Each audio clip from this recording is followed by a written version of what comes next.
Assalamualaikum warahmatullahi wabarakatuh. Selamat datang dalam channel pendidikan Ibu Reski Aulia.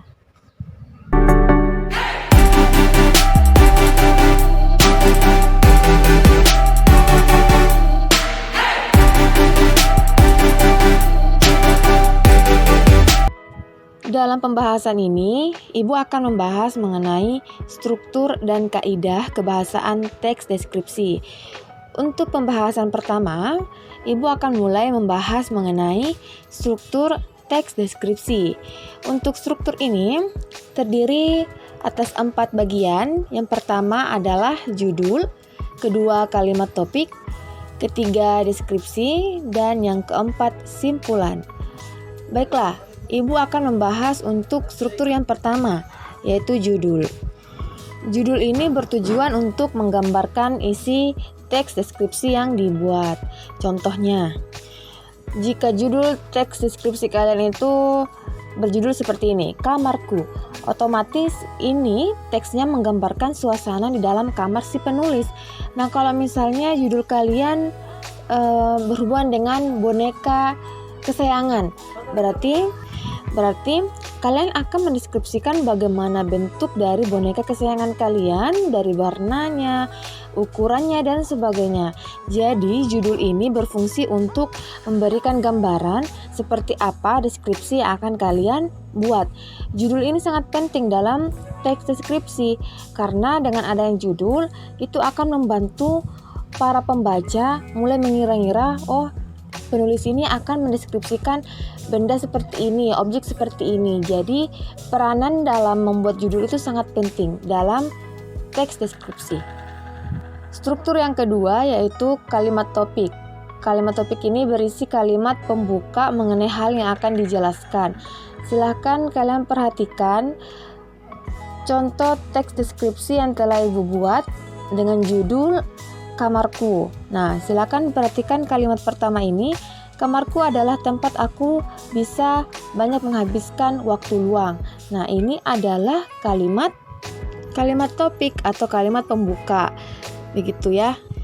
Jadi, pada kalimat pertama ini penulis ingin memberikan gambaran ke kita atau kepada pembaca yang lain bahwa tempat untuk menghabiskan banyak untuk waktu luang ya, untuk beristirahat dan sebagainya, dia lebih memilih melakukannya di dalam kamar, begitu. Jadi ketika kalian ingin membuat kalimat topik atau kalimat pertama itu, buatlah kalimat yang menggambarkan bagaimana pandangan kalian terhadap objek yang akan kalian deskripsikan, begitu. Ini sebagai kalimat pertamanya, ya. Sedangkan untuk struktur yang ketiga yaitu deskripsi. Bedanya dengan kalimat topik, deskripsi ini berisi beberapa kalimat yang menjelaskan lebih detail lagi mengenai hal yang ingin dideskripsikan.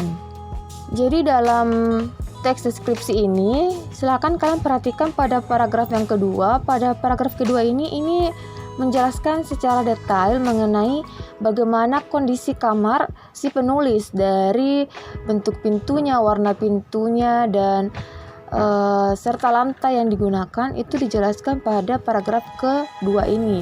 Ini sudah masuk pada penjelasan struktur yang ketiga, deskripsi, yang menjelaskan suatu teks secara detail, gitu.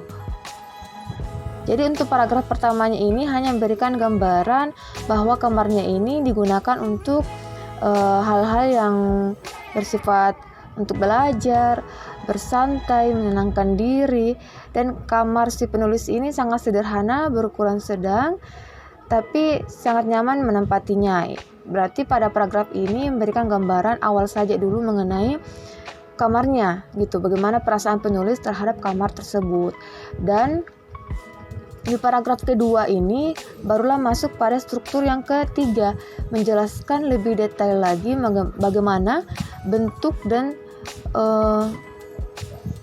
pintu atau hal-hal lainnya yang digunakan dalam kamar tersebut, gitu ya. Untuk struktur yang keempat adalah simpulan. Struktur teks deskripsi yang terakhir itu adalah simpulan yang merupakan bagian penutup teks. biasanya berisi pendapat atau kesan dari penulis terhadap hal yang dideskripsikan. Nah, silahkan kembali perhatikan pada paragraf yang terakhir. Di kamarku juga terdapat satu kipas angin berwarna hijau yang berukuran sedang yang menempel di dinding karena kamarku terasa panas dan pengap. Nah, pada kalimat terakhir ini sebagai penanda bahwa penulis akan mengakhiri teks deskripsi tersebut. Namun, aku merasa sangat nyaman dengan kamarku karena di kamarku aku bisa melepas lelah. Begitu. Jadi kalau simpulan ini berarti sebagai seorang penulis harus membuat kalimat penutup untuk mengakhiri deskripsi yang telah dibuat sebagai simpulannya. Selanjutnya masuk pada pembahasan kaidah kebahasaan teks deskripsi. Untuk kaidah kebahasaannya ada 6. Yang pertama adalah menggunakan kata sifat untuk mendeskripsikan objek. Contoh kata sifat baik, indah, dan kuat. Nah, di sini silakan kembali perhatikan teks deskripsi dengan judul kamarku untuk mengetahui yang mana kata sifat untuk teks deskripsi kamarku ini. Bisa kalian lihat pada tulisan yang berwarna coklat ini. Ada 3 kata sifat. Yang pertama tidur, bersantai, dan sangat nyaman. Ya, jadi ketika membuat teks deskripsi, usahakan perhatikan ke-6 kaidah kebahasaan itu untuk digunakan dalam penjelasan teks deskripsi yang akan dibuat. Tujuannya agar memberikan kesan yang baik, yaitu ketika kalian membuat deskripsi yang menyesuaikan dengan aturan yang ada. Selanjutnya untuk kaidah yang kedua, yaitu menggunakan kata benda terkait objek yang dideskripsikan. Jadi untuk penjelasan ke-6 kaidah ini, Ibu hanya akan memperlihatkan yang mana contoh dari ke-6 kaidah kebahasaan ini yang terdapat dalam teks deskripsi yang berjudul kamarku. Dan untuk contoh dari kaidah kebahasaan kedua ini, misalnya kata kucingku, bajuku, ini merupakan objek yang akan dideskripsikan.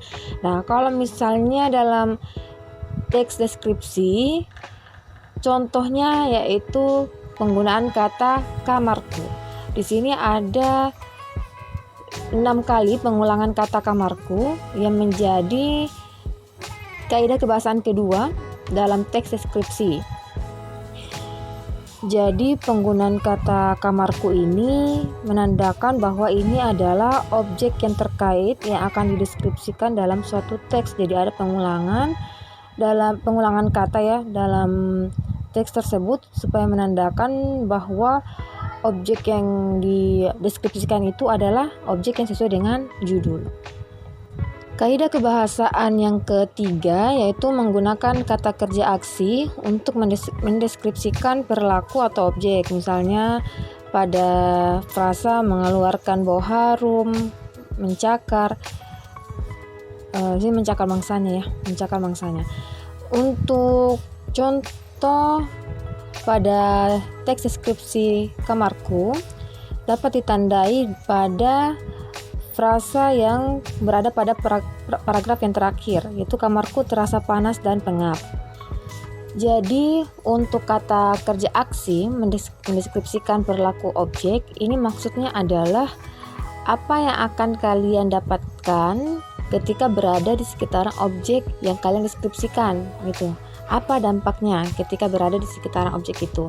Misalnya dalam deskripsi kamarku, ketika berada di kamar itu terasa panas dan pengap gitu. Ketika berada di kamar itu, objek itu yang dirasakan adalah terasa panas dan pengap. Contoh lainnya yaitu ketika kalian mendeskripsikan mengenai boneka kesayangan. Untuk kata kerja aksinya yaitu ketika berada di dekat boneka itu Anda merasa nyaman karena bulu yang digunakan oleh boneka itu adalah bulu yang sangat lembut, membuat ketika seseorang menyentuhnya akan terasa nyaman gitu. Itu aksi, maksud dari aksi. Jadi buatlah suatu kalimat yang memberikan aksi pada objek yang akan kalian deskripsikan sesuai dengan dua contoh yang telah Ibu jelaskan tadi, ya. Kaidah kebahasaan yang keempat yaitu menggunakan frasa yang mengandung kata benda. Misalnya, beliau merupakan seorang ibu yang lemah lembut. Kalimat yang hampir sama dengan contoh kaidah kebahasaan ini berada pada paragraf yang keempat dengan bentuk kalimat seperti ini. Kamarku sangat sederhana dan berukuran sedang, tapi aku sangat nyaman menempatinya.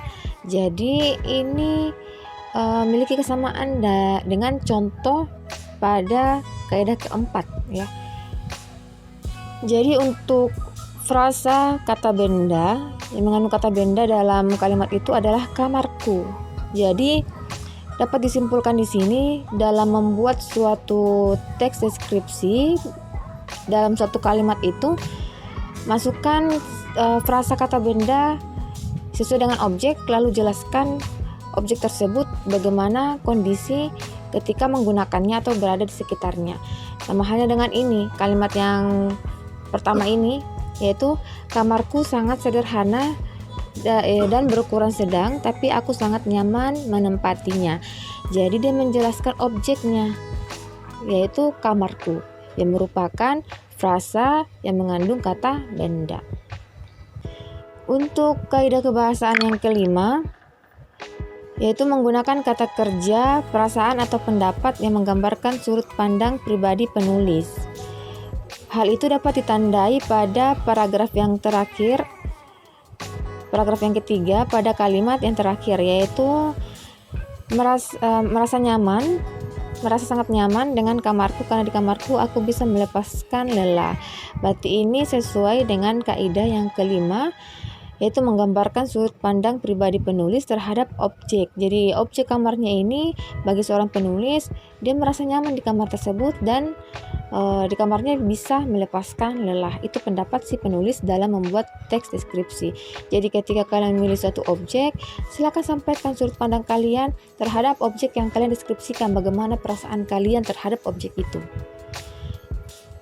Dan yang terakhir adalah mengandung kata keterangan untuk memberikan informasi tambahan terkait dengan objek yang dijelaskan. Misalnya, contohnya di sini bulunya lembut seperti kapas. Untuk teks deskripsi yang berjudul kamar. Jadi untuk informasi tambahan dalam teks deskripsi kamarku ini letaknya ada pada paragraf kedua. Nah, paragraf kedua di sini menjelaskan secara detail lagi atau informasi tambahan terkait bagaimana kondisi kamar si penulis. Nah, di sini penulis menuliskan, kamarku memiliki pintu yang berupa pintu geser berwarna biru, berbahan kayu dengan tinggi 1,5 meter. Ketika pintu itu dibuka, akan terlihat tembok berwarna biru dan dilapisi dengan keramik di beberapa bagian, serta lantai keramik berwarna putih di bawahnya. Lalu plafon berwarna putih dan terdapat gips di beberapa bagian, serta terdapat lampu berwarna putih di tengahnya. Nah, pada paragraf ini merupakan informasi tambahan terkait kamar si penulis. Selain penulis menyampaikan bagaimana dia menjadikan kamarnya sebagai tempat untuk melepaskan lelah, di kamarnya juga dan deskripsi itu juga dia menjelaskan bagaimana kondisi atau desain dari kamar si penulis, ya. Jadi dari keenam kaidah kebahasaan itu dapat membantu kalian dalam membuat teks deskripsi yang sempurna, apalagi kalian juga akan memperhatikan strukturnya. Dengan memperhatikan kedua poin ini, struktur dan kaidah, pasti kalian akan lebih mudah dalam membuat teks deskripsi. Ini adalah tampilan gambar bus. Silakan kalian deskripsikan dengan menyesuaikan struktur dan kaidah kebahasaan. Bisa juga kalian mengingat kembali penjelasan pada video sebelumnya, yaitu ciri-ciri teks deskripsi, ya, agar deskripsi kalian lebih sempurna lagi dalam mendeskripsikan bus ini. Inilah penjelasan terkait struktur dan kaidah kebahasaan. Semoga kalian dapat memahami dengan baik penjelasan ini.